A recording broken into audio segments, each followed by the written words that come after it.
আমাদের দেশে মারামারি। ইয়াসিন হাওড়া জেলায় কোন এক হুজুরদের ভক্ত আমার আগে কিয়াম করছিল, আমি দাঁড়াইনি। একজন হুজুরের ছেলে ফোন মানে আর কি জলসাই বলছে, আমি থাকলে লাত মেরে ফেলিয়ে দিতাম।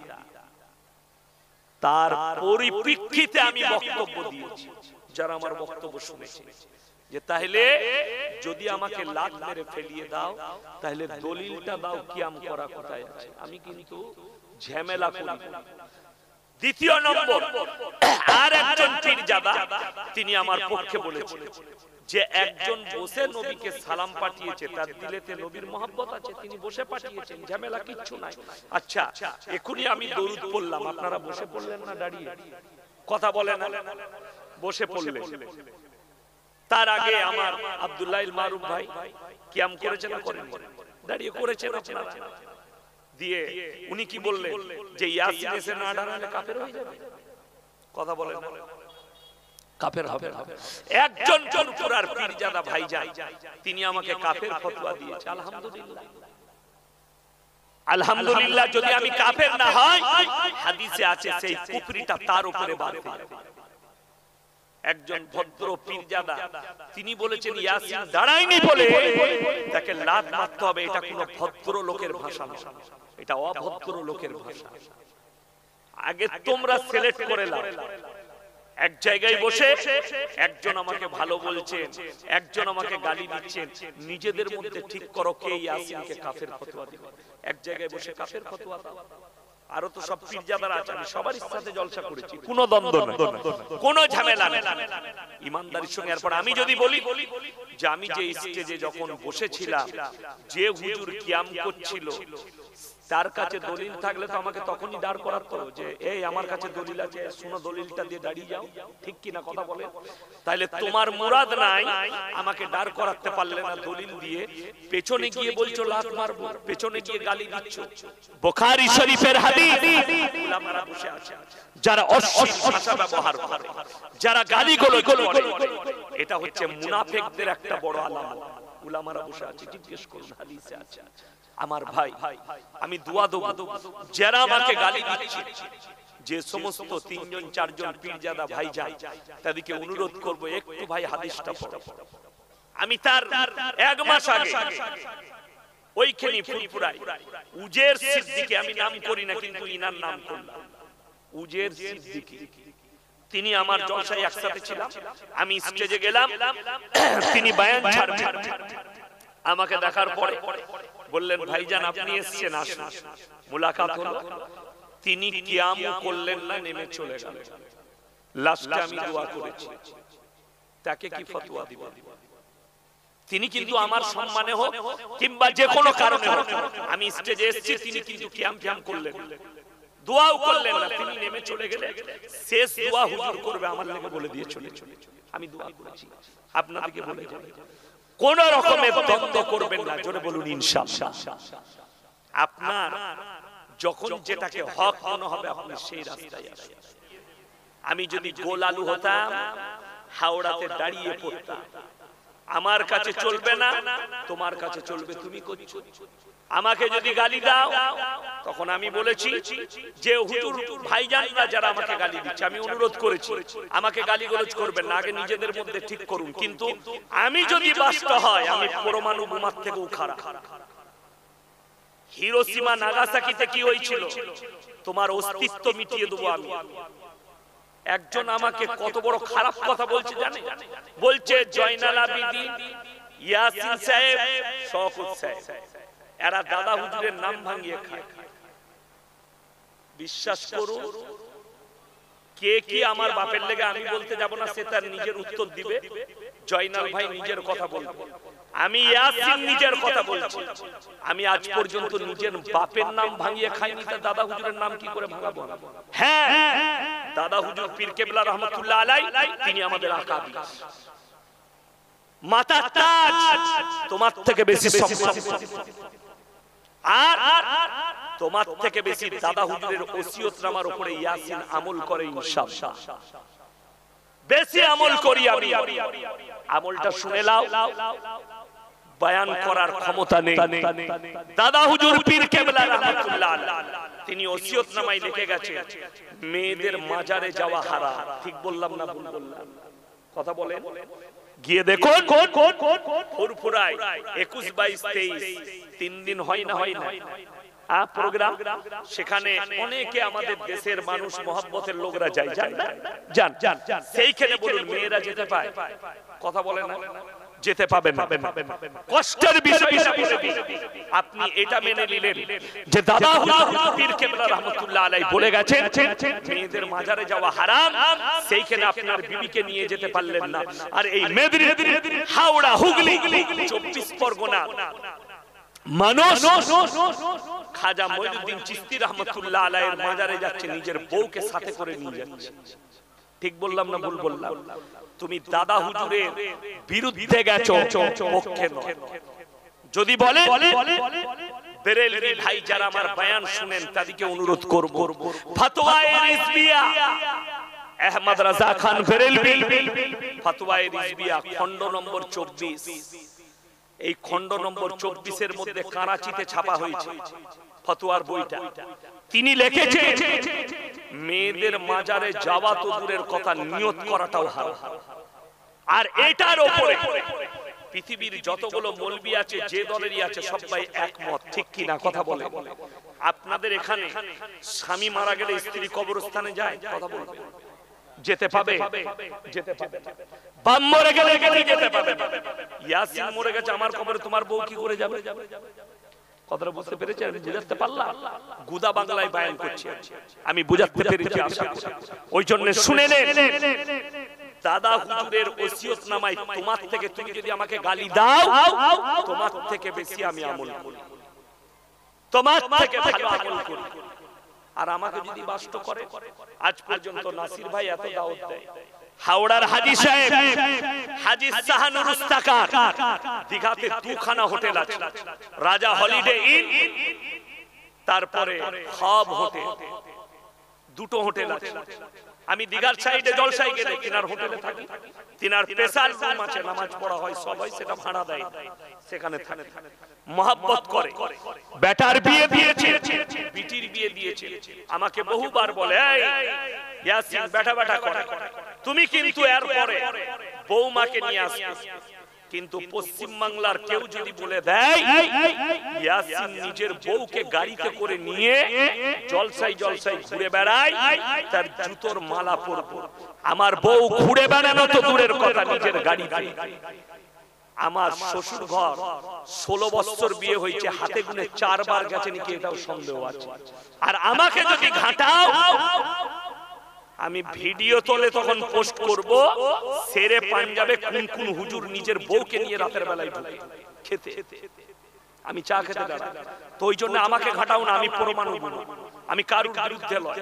কেউ কি গালি গালি, আর বিশ্বাস করুন মন থেকে শ্রদ্ধা করি দাদা হুজুর পীর কেবলা রাহমাতুল্লাহ আলাইহি, তিনি আমাদের আকাবির।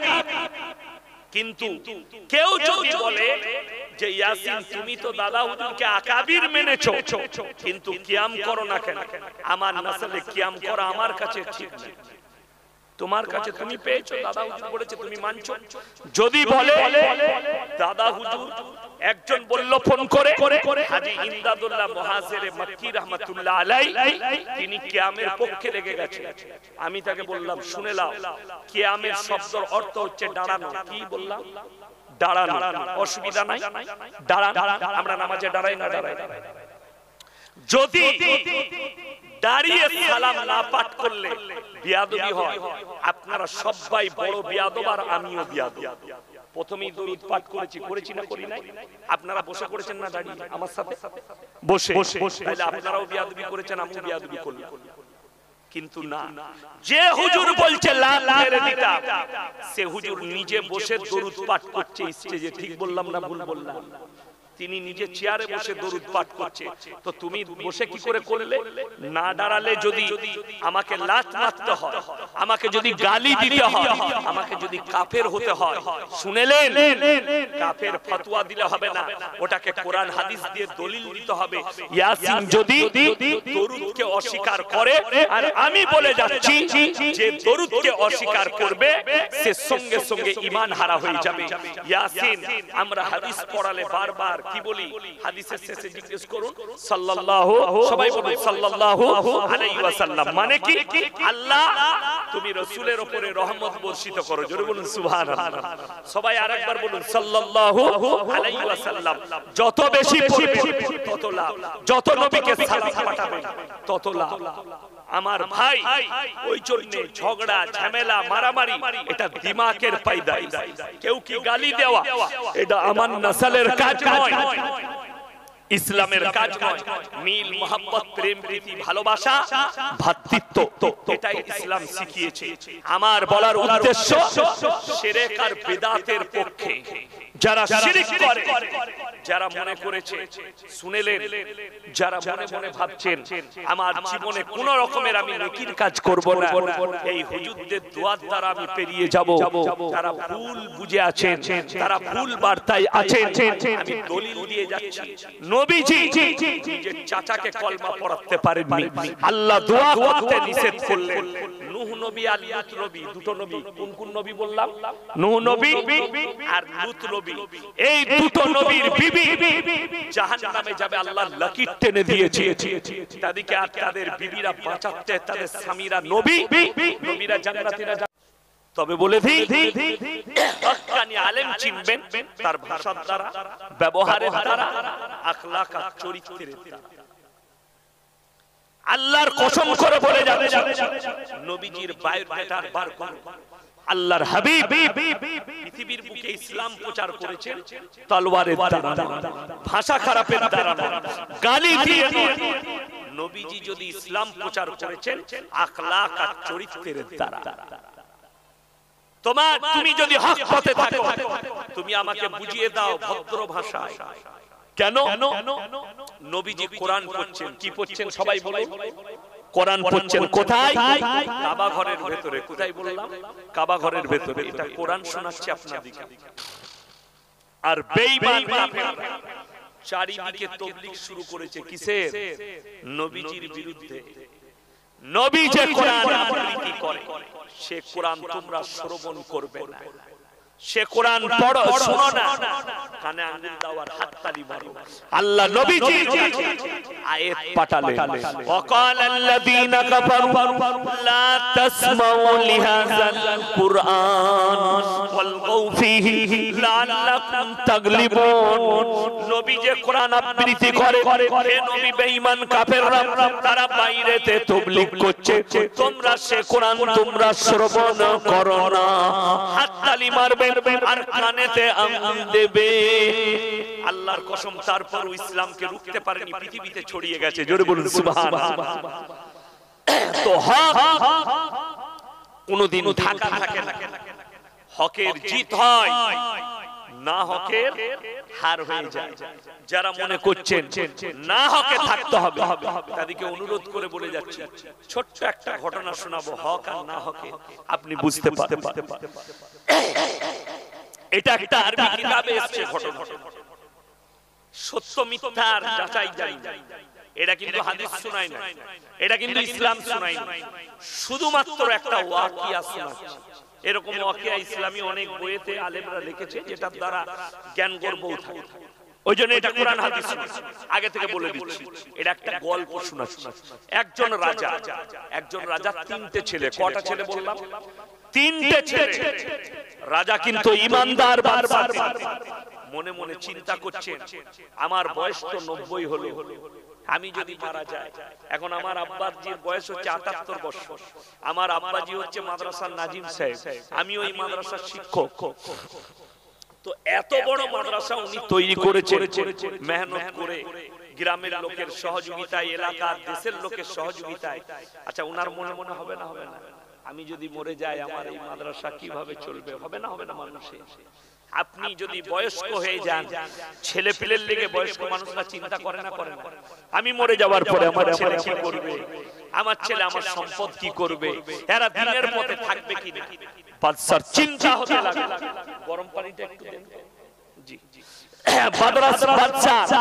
চিন্তাধারা এটাই হলো যে আমি মরে যাওয়ার পরে আমার এই গদিতে যদি আমার ছেলে বসুক, আর যেই বসুক ইমামদার বাদশা যদি না বসে, আমার যারা প্রজা আছে তারা কষ্ট পাবে। এটা তেরা চিন্তা। তিনি দেখলেন ইমামদার বাদশাকে আমি বেঁচে থাকতে নিযুক্ত করে দেব। তো ইমানদার বাদশা তিনি চিন্তাধারা করলেন আমি মরার পূর্বে বাদশা নিযুক্ত করে যাব।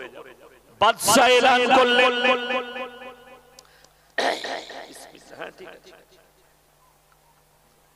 বাদশা এলান করলেন, হে আমার রাজ্যের যুবকেরা, 25 থেকে 30 বছরের যত যুবক আছো তারা আমার রাজ দরবারে হাজিরি দাও। সবাই হাজির। বাদশা তিনটে ছেলেকে বললে তোমরাও দাঁড়িয়ে যাও। তিনটে ছেলে মনে মনে চিন্তা নিচ্ছে। বড় ছেলে মনে মনে বলছে আমাকে আমার আল্লাহ বাদশা ঘোষণা করবে, আমার বাপ। মেজো মনে করছে আমাকে, ছোট মনে করছে আমার আব্বাজি আমাকে বেশি ভালোবাসে, তাই আমাকে বাদশা ঘোষণা করবে। এই ঘটনা মনে মনে চিন্তা চলছে। বাদশা এলান করলেন, হে আমার রাজ্যের যুবকেরা শোনো, 1 বছর তোমাদের পরীক্ষা নেব, তোমাদের মধ্যে পরীক্ষায় যে পাস করবে তাকে আমি আমার রাজত্ব দান করব। তোমাদের মধ্যে কি পরীক্ষা? একটা করে ফলের বীজ দেব, সেই বীজটা তোমরা রোপণ করবে টবের মধ্যে। যার গাছটা সবথেকে সুন্দর হবে 1 বছর পরে তাকে আমার রাজত্ব দান করব। তো বাদশা তার প্রজাকে বললে আমার কামরা থেকে 1 বস্তা বীজ রাখা আছে, ঢেলে দিল বীজগুলো, বলে একটা করে তুলে নিয়ে যাও। সব যুবক একটা করে তুলে নিয়ে যাচ্ছে। লাস্টে একটা পড়ে আছে, একটা বীজ। একজন যুবক আছে, তার নাম হচ্ছে মাহমুদ। গরিবের ছেলে, মা আর বেটা ঝুপড়ি বাড়িতে বাস করে, লোকের ঘরে কাজ করে ছেলে। মাহমুদ লাস্টের বীজটা কুড়িয়ে নিয়ে এলো। নামাজি মুসল্লি ছেলে, পরেজগার ছেলে, হকের উপরে চলে, গরিব। মাকে বললে মা, বাদশা এলান করেছে যার গাছটা সুন্দর হবে তাকে রাজত্ব দেবে। মা বললে একটা পাত্রে মাটি ঠিক করো, বীজটাকে রোপণ করো, পানি দাও প্রত্যেকদিন, যেভাবে আমরা চারা লাগাই না লাগাই বীজ। 3 মাস হয়ে গেছে, রাজ্যের সমস্ত যুবকের টবেতে গাছ বেরিয়েছে, কিন্তু মাহমুদের টবেতে গাছ বের হয়নি। মাহমুদ আল্লাহর কাছে নামাজের পাটিতে কাঁদলো, আল্লাহ গো আমি হকের উপরে আছি, আমার টবে কেন গাছ বের হয়নি, আল্লাহ তুমি বার করে দাও। 6 মাস হলো, 9 মাস হলো, এমনকি 12টা মাস কেটে গেছে, কিন্তু মাহমুদের টবেতে কোনো গাছ বের হয়নি। মাহমুদ কিন্তু কন্টিনিউ মেহনত করে যাচ্ছে, পানি ঢেলে যাচ্ছে, গাছ বের হয়নি। বাদশা এলান করলেন, হে আমার রাজ্যের যুবকেরা, অমুক তারিখে তোমরা সবাই নিজের নিজের গাছ নিয়ে আমার রাজ দরবারে হাজির দাও। সব যুবক ফজরের পরে গোসল করে সুন্দর সুন্দর জামা পরে নিজের নিজের গাছ নিয়ে যাচ্ছে। মাহমুদ ফজর নামাজ পড়ে এসে মন মারা হয়ে বাড়িতে বসে আছে। আব্বা বললে, মা বলছে, বুড়ি মা, হে বাবা তোমার মন মিজাজ এত খারাপ কেন? বলে, মা বাদশা আজকে ডেকেছে গাছ নিয়ে, আমার টবেতে কোনো গাছ নাই। বুড়ি মা, ইমামদার মা বললে, বাবা তুমি হকের উপরে আছো, তুমি এই খালি টবটা নিয়ে চলে যাও। মা, লোকে পাগল বলবে। বলে, বলুক বাবা, এটা নিয়ে চলে যাও। মাহমুদ খালি টবটা নিয়ে গিয়ে একবারই পেছনে দাঁড়িয়ে বাদশা সিংহাসনে দেখতে পাচ্ছি দাঁড়ালেন, সমস্ত গাছগুলো পরিদর্শন করে সিংহাসনে বসে বললেন, হে আমার রাজ্যের যুবকদের মধ্যে একদম পেছনে একজন আছো যার টবেতে কোনো গাছ নেই। তোমার নাম কি? বললে হুজুর আমার নাম হচ্ছে মাহমুদ। বলে তুমি তোমার খালি টবটা নিয়ে আমার সিংহাসনের কাছে এসো। খালি টব নিয়ে বাদশা ডেকেছে, মনে ভয় হচ্ছে, নিয়ে এলো। সব ছেলেরা হাসছে, এটা পাগল, গাছ নেই, চলে এসছে, একে কি করে রাজত্ব দিবে? বাদশা তো বলেছে সুন্দর গাছ। বাদশার বেটারাও সুন্দর সুন্দর গাছ নিয়ে লাইনে দাঁড়িয়ে আছে। বাদশা ডাকলেন, বলে মাহমুদ তুমি আমার সিংহাসনের কাছে এসো। এলো, বাদশা উঠে দাঁড়ালেন আর বললে বসো এই সিংহাসনে। মাহমুদ ভয়ে বসছে না, বলে আরে আমি বলছি বসো। বসলো। সব ছেলেরা হাসছে। মাহমুদ মনে মনে করছে, আল্লাহ এই বাচ্চাদের এই লোকদের মতো বাদশাও কি আমার সঙ্গে মজাক করছে, আমাকে বসতে বলছে। বসার পরে বাদশা এলান করলেন, হে আমার রাজ্যের যুবকেরা শোনো, আজকে আমি তোমাদের সামনে একজন ইমানদার বাদশা নিযুক্ত করছি, যার নাম হচ্ছে মাহমুদ। সুবহানাল্লাহ। সঙ্গে সঙ্গে যুবকরা চিল্লিয়ে উঠল, হুজুর আপনি বলেছিলেন যার টবে সবথেকে সুন্দর গাছ হবে তাকে তুমি রাজত্ব দেবে, কিন্তু এক টবে তো কোনো গাছ নেই। বাদশা বললে শোনো, তোমরা সবাই দুই নম্বরই করেছো, একমাত্র হকের উপরে এই ছেলেটাই আছে। আমি তোমাদেরকে যে বীজগুলো দিয়েছিলাম ওটা গরম পানিতে সিদ্ধ করে দিয়েছিলাম, তোমাদের টবে কি করে গাছ বের হলো? একমাত্র হকেই আছে। তোমরা বাজার থেকে অন্য বীজ কিনে নিয়ে এসে রোপণ করেছো, আর একমাত্র ওই বীজটাই মাহমুদ লাগিয়েছে বলে এক টবেতে গাছ হয়নি। জোরে একবার বলুন সুবহানাল্লাহ। ওই জন্য যারা হকে আছে হকের জিত হবে, না হকের কোনোদিন জিত হবে না।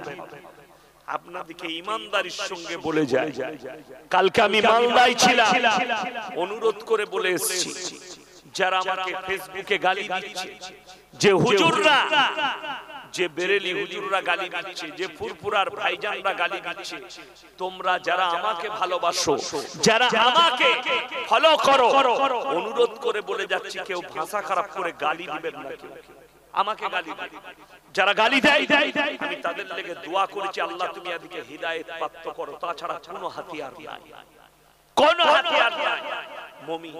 নবীজিকে তয়েফের মাটিতে রক্তাক্ত করেছিল না? নবীজিকে পাগল বলে আল্লাহর কসম নবীজি তারপরও আল্লাহর কাছে দোয়া চেয়েছে, আল্লাহ তুমি এদিকে হিদায়াত দাও। জোরে বলুন সুবহানাল্লাহ। সাহাবীদের উপরে বুলডোজার চালিয়েছে, তারপরও দোয়া করেছে, আল্লাহ তুমি এদিকে হিদায়াত প্রাপ্ত করো। কখনো নবীজি বদদুয়া করে। আমার ভাই, যদি যারা আমাকে অন্তর থেকে ভালোবাসে, অনুরোধ করে যাব, তোমরা অশ্লীল ভাষা ব্যবহার করো না। কমেন্টের মধ্যে মোবাইলে কেউ গালি দিবেন না। যারা মনে করছে আমি কমেন্টে গালি দিলাম, কেউ জানতে পারেনি, ফেক আইডি থেকে একজন ফুরফুরার হুজুরকে গালি দিলাম, একজনকে বেরেলি হুজুরকে গালি দিলাম।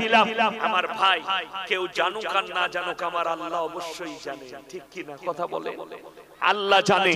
কোরআনে আছে, ইন্নাল্লাহ লা ইয়াখফা আলাইহি শাইউন ফিল আরদি ওয়ালা ফিস সামা। হে আমার নবী, আসমান আর জমিনের মধ্যে এমন কোনো গাছটা নেই, এমন কোন জিনিসটা নেই যে আমার আল্লাহর কাছে গোপন আছে। আমি আল্লাহ সব জিনিসের উপরে খবর রাখি। জোরে বলুন সুবহানাল্লাহ।